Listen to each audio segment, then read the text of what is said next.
ഒരു പാൻ ഡിഷിൽ ഒരിക്കലും തെറ്റുപറ്റില്ല.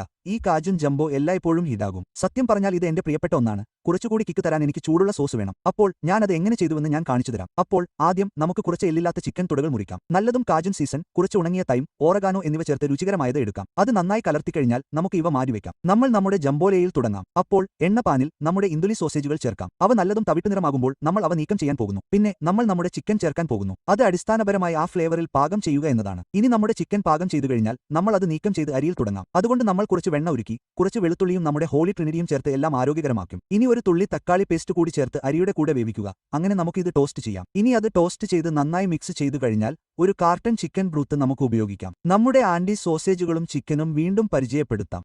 നിങ്ങളുടെ ബേ ലീവും മറക്കരുത്. ഇത് കുറക്കാം. ഇത് മൂടിവെക്കാം. ഇത് ഏകദേശം 20 മുതൽ 25 മിനിറ്റ് വരെ വേവിക്കാൻ അനുവദിക്കാം. ഇതുപോലുള്ള എന്തെങ്കിലും വരണം. ഈ വിഭവം പൊട്ടിപ്പോകാൻ പച്ച ഉള്ളി കൊണ്ട് അലങ്കരിക്കുക. അടുത്ത തവണ നിങ്ങൾക്ക് വേഗത്തിലും എളുപ്പത്തിലും ഒരു പാൻ ഡിഷ് ആവശ്യമുള്ളപ്പോൾ ഇത് ഉണ്ടാക്കുന്നത് ഉറപ്പാക്കുക. ഒരു കാര്യം, 2 കാര്യങ്ങൾ ഉറപ്പാണ്. ഷെഫ് ഡി യഥാർത്ഥ ആട് കൂടുതൽ ഇഷ്ടപ്പെടുമെന്ന് ഉറപ്പാക്കുക. തൊപ്പി വേണ്ട.